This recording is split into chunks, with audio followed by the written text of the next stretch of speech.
Hello and welcome to another video from the Silver Citizen. Remember, if you like what you see, hit that like, hit the subscribe, hit the bell so you never miss a video. Alright, let's get into it. First off, a little announcement. I won't be doing any more videos on the EDS. Not that I don't want to. It's just that so far the EDS have played 9 games. And already there's 3 of them not available on City Plus. I got the Mansfield one, but I had to do a deep dive and got a virus put on my computer, which I had to get removed. And since then, we've beat West Ham 4-1, we beat Fulham 1-0. They're still not on City Plus. So, I won't be doing any of them anymore. I'll just stick to the first team. Anyway, this video is about the delight that was the Manchester derby. Ended 6-3. An absolute fantastic and mesmerising performance.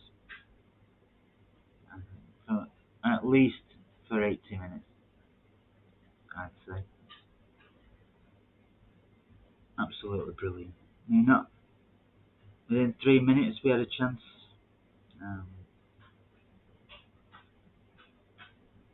Came out to De Bruyne. The cross came in. Ireland headed it back across goal. Came out to De Bruyne. He shot. De Gea parried it out. It fell to Bernardo Silva. He shot. One of the United defenders got a block on. With a few more attacks, didn't really amount to much. Until we went 1-0 up after 8 minutes. Absolutely brilliant goal. Superbly taken by Foden. 1-0. Happy days. Kept on prodding and poking. We had plenty of chances. Foden had a chance. Gundogan hit the post with a free kick. We had another couple of chances. We had a corner that, we tried something fancy and it just didn't work out. Like, get it in the box. We got tall players in the box. See if one of them can get an head on it. And we were battering him. It was a demolition job. It was a joy to watch. An absolute joy. The intensity, everything. Everything about that performance. The intensity, the passing, the control, the composure, the positioning, the pressing, the quick movement, getting at the ball and running defence. I thought Grealish was fantastic.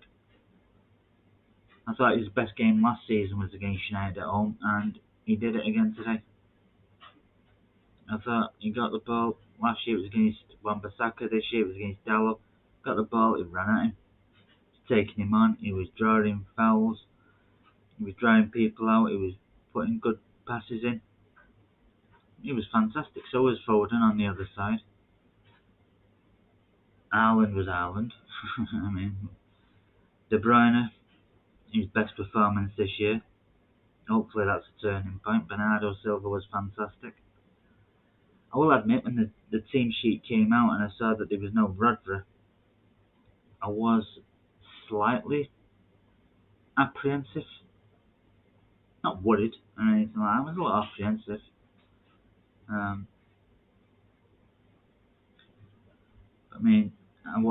had 4-1 on my Super 6.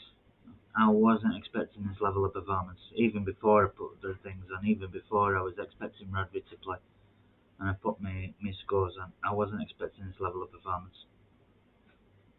I wasn't. I thought it'd have been a tighter game, if I'm brutally honest. I thought we'd have probably got. When I put 4-1, I was expecting City to get a third, probably about 80 minutes, and then probably United on the break in the last 10 minutes while they're pushing up to try and get themselves back into the game. That's what I was thinking when I put 4-1. but the level of performance from City was mesmerising. And it did start to worry me. The longer the half went on, the fact that it was getting to a point where I was thinking we probably really should be about 3 or 4-0 up there, and it's only 1.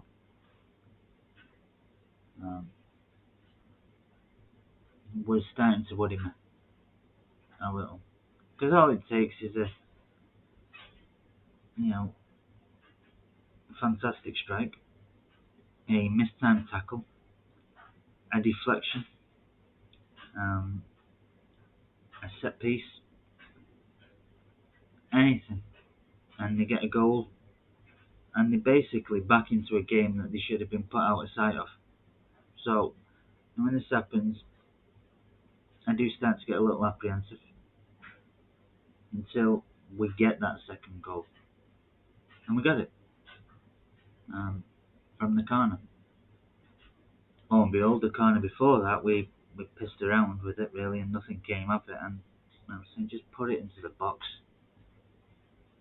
Lo and behold, the next corner we put it into the box, and there's Ireland. Header. I thought it had crossed the line when I actually saw it, but I refrained myself from celebrating until Michael Oliver blew and let everybody know that goal line technology had informed him that the ball had crossed the line and City were 2-0 up. Then I started to breathe a little bit easier. I thought, right, here we go. I wasn't expecting to 3 minutes later be 3-0 up, but it was nice. Quick breakaway. Grealish put it into De Bruyne. An absolute delightful pass, but it's what we've come to expect over the years from De Bruyne, that kind of passing. He's done it time and time again over the years, and he's now got a goal machine on the end of those passes. And as soon as it went 3-0, for me, game over. And at that point in time, turned around to my mind and went, game over. Now we can relax. Another couple of chances. And then another breakaway. Really? Broke away, it got to De Bruyne. He flicked it out to Ireland. Ireland looked across, saw Foden, squared it. 4-0. And I thought, this is a dream.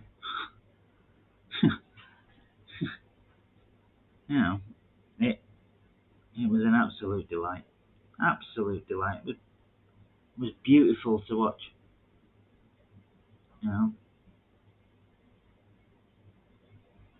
I had a permanent smile on my face, and as mad as it is, maybe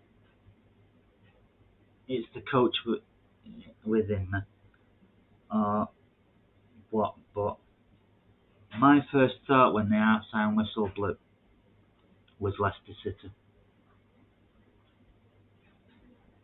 Because I know, you're a player, you want to do a professional job, you want to do all the right things, you want to say all the right things at half-time, you want to do what you have to do. But you're 4-0 up, you're absolutely demolishing a team,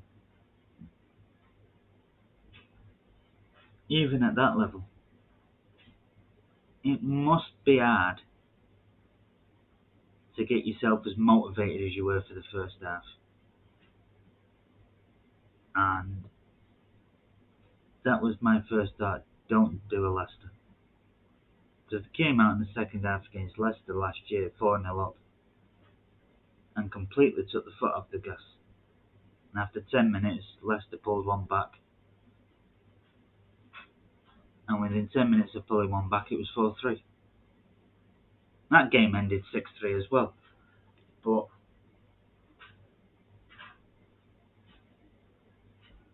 it was one of those, because you came so close to throwing it away. The fact that you won 6-3 was, a lot of a happier feeling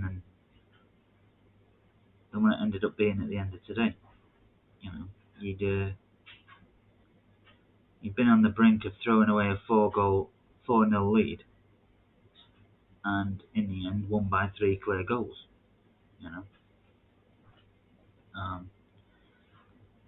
So that was mine. Don't do another Leicester. We're 2-0 up against United with Jose Mourinho, and they scored 3 goals within 15 minutes of the restart. So as bad as they were in the first half, that was at the back of my mind.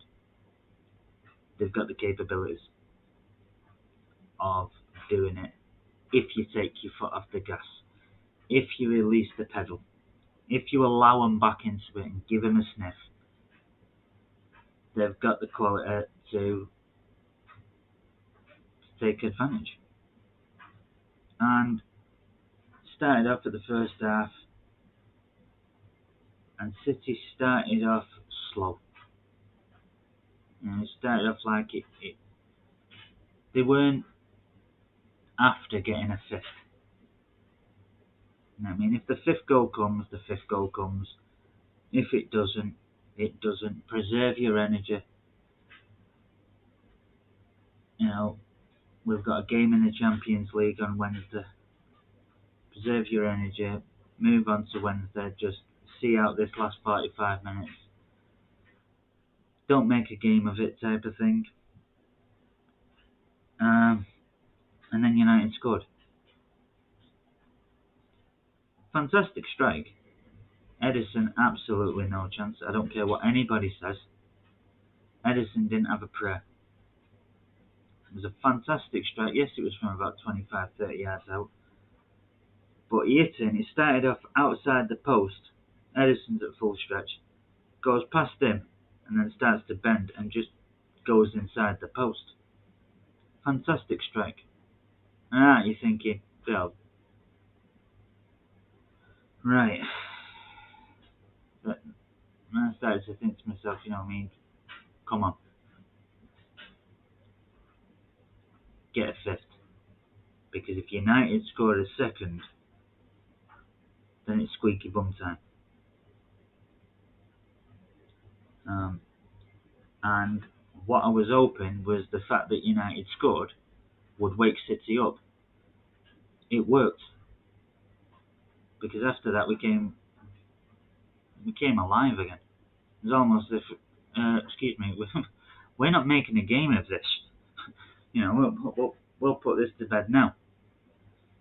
Can't remember who it was that had a chance. It might have been Foden. That had a chance. Ireland had another chance at the side netting.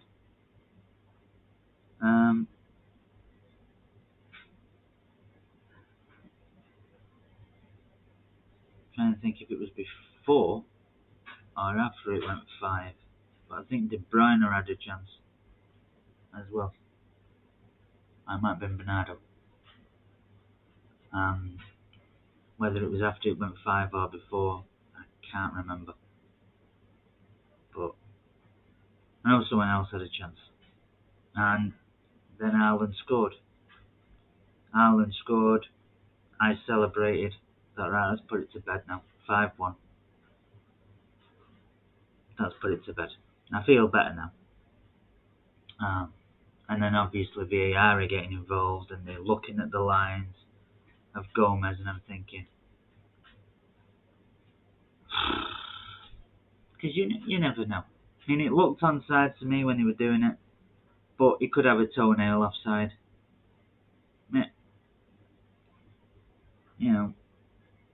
Could be anything. And then you see the word at the bottom, onside. And you get it. Hat-trick Ireland, 5-1 City, game over. And City didn't let up. It was almost as if that goal that United scored kicked City back into life, woke them up, and was probably the worst thing that United could have done, if I'm honest. Um, uh, and then Foden got another one. Brilliant pass from De Bruyne to Grealish, who again found himself in oceans of space, ran into the space. I think a lot of the United defenders were expecting him to pass it to Foden, and I think he sold them all the dummy with trying to get it to Ireland. It did go to Ireland, um, but I think more to the fact that Ireland has got such long legs.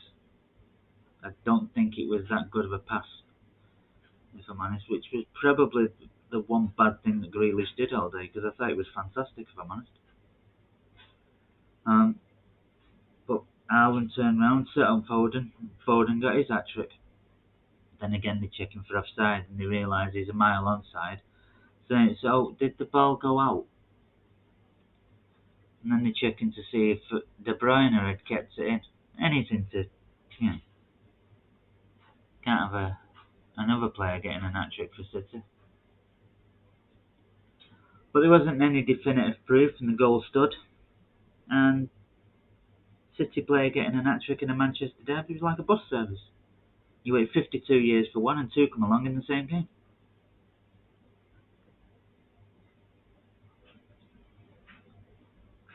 And even then, we didn't let up. Even then, we were getting chances, and I'm thinking to myself, this could be 7. This could be 8. It was brilliant. I was loving every minute of it. Every minute of it. Then the changes got ranged.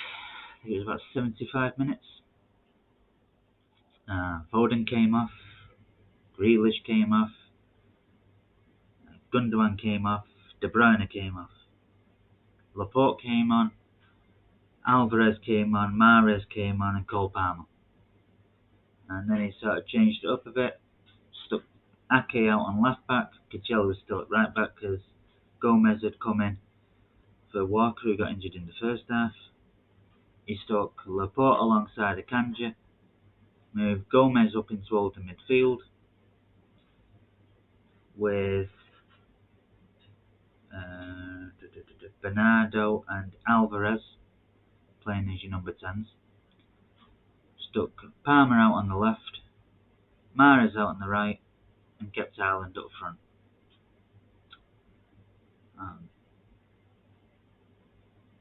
And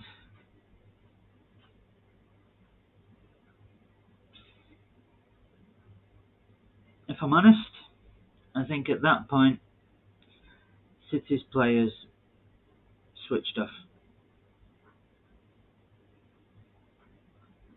and got to about 7 when the subs made, and obviously the game restarted after the subs were made. City switched off. City's mind, for a lot of the players, was on Copenhagen. It was as if 6-1 against United. I'm not being funny. United aren't going to score 5 goals in 15 minutes.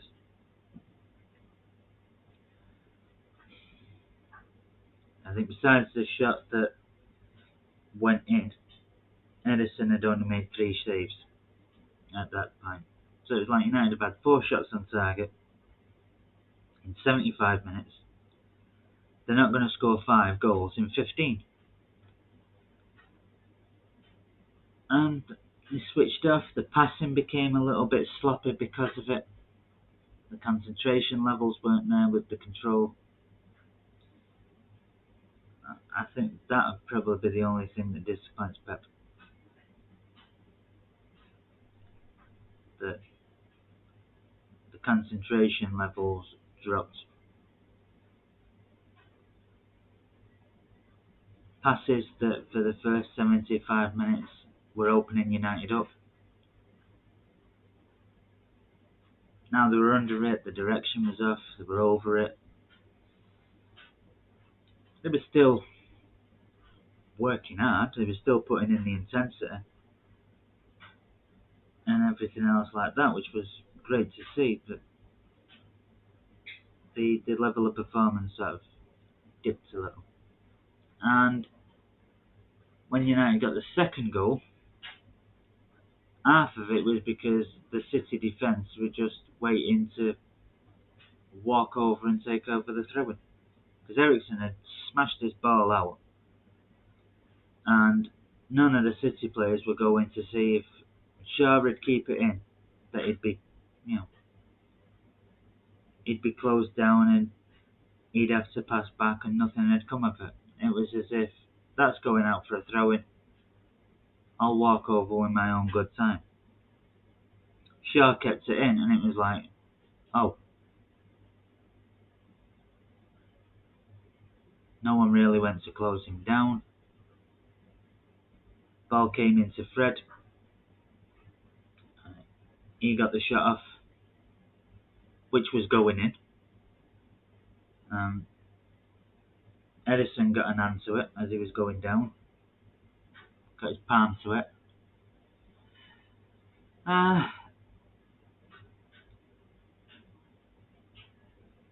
He'd have probably wanted to push it away from goal rather than where he parried it, but his first protocol when the shot comes on target is to stop it hitting the back of the net.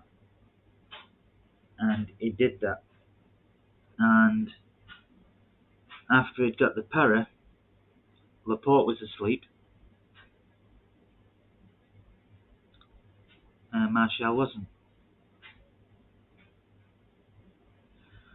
I think Laporte should really have got there first, been more aggressive in the tackle, and got the ball away. But he hasn't played a single minute all year. He'd been on the pitch for 9 minutes. Do I blame him? Not really. Like I said, it's his first involvement in the season. He'd only been on the pitch for less than 10 minutes. And he was caught cold.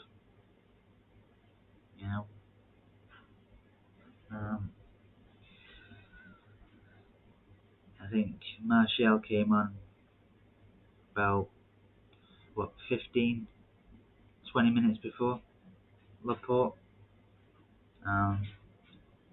He was more alert. The header went in. Kind of put a dampener on it. 6-2. It's not really a 6-2 game. And then it went to 6-3.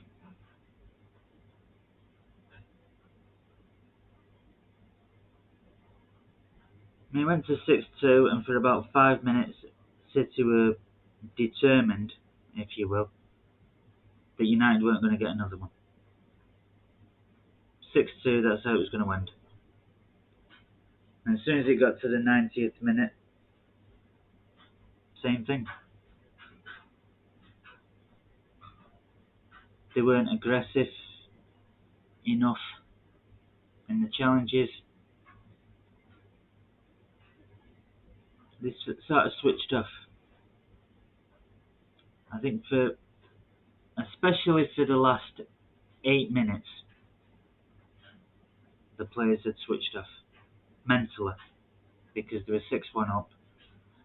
It was less than 10 minutes to go. And it started when the subs came on, but I think when it got to about 82, 83 minutes, I think everyone had switched off at that point. And everyone was looking forward to Copenhagen on Wednesday. It was a tired challenge from Cancelo. It was a poor challenge from Cancelo.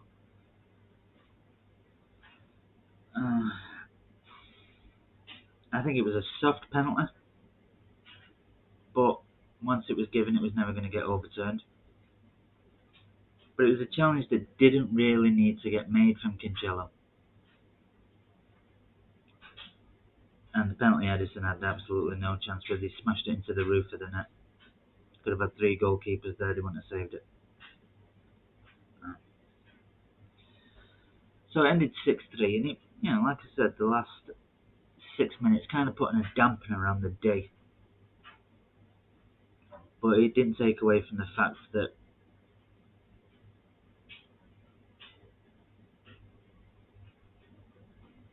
the people that started the game and Gomez, every one of them for me gets an 8 or a 9 out of 10, except for Haaland who gets a 10.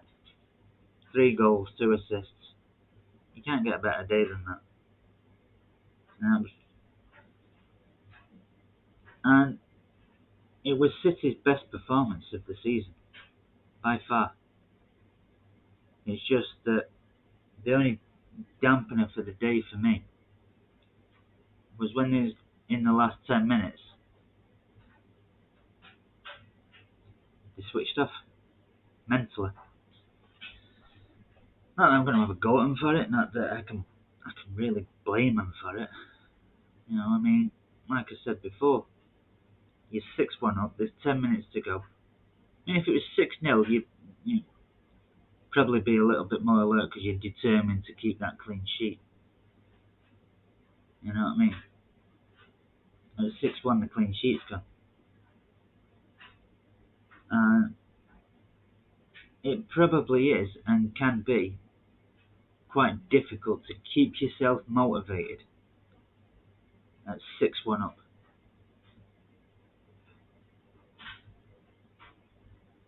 With 10 minutes to go, because usually you're 6-1 up with 10 minutes to go.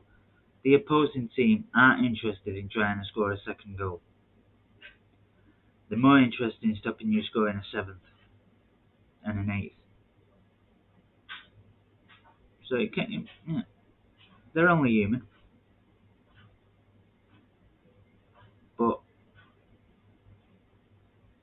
yeah, kind of put a dampener on the day. But I mean, fantastic performance. Fantastic all round. And Copenhagen on Wednesday. Another game I expect us to win. If we play anything like we did today, we will win. I think if the same thing happens on Wednesday, that we're 6-1 up with 10 minutes to go, even if City take the foot off the gas and, mentally put the Copenhagen game to bed and focus on Southampton, I don't think Copenhagen will keep on coming.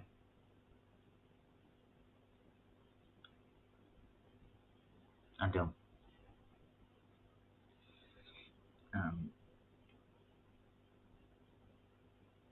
Whether it was not wanting to lose the second half, whether it was wanting to score the last goal, whether it was to try and keep it more respectable in terms of result, or what, I don't know, but I don't think Copenhagen will carry on coming at us if we're winning 6-1 with 10 minutes to go. I don't think Southampton will. I don't think most teams will. And like I said, it must be hard. 10 minutes to go, 6-1 up, to keep that motivation.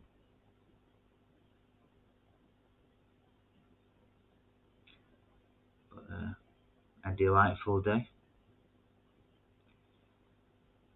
6-3. I had 4-1 on my Super 6, so a 3-goal cushion is how it ended. And after 8 games, we've got 20 points and a goal difference of 20. And would you believe it? Everton have got the best defence. Everton. They've only conceded 7. Mind you, they've only scored 7, but still, there you go. But anyway,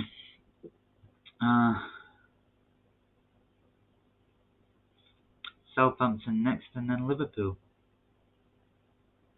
Now, I would have expected Liverpool to be a bit of a tough match, but the way they're performing this year, I actually think they'll get beat off Arsenal, and I think we've got a good chance of beating them. If we play anything like we have done in a lot of the games this year, I think we will. I know people will point to the Community Shield, but for me, different game, different competition, different circumstances. Anyway, we've got Copenhagen on Wednesday. I'm in work, so I'll be watching the game on Thursday and do my video. But today was a good day. Until next time, adios amigos.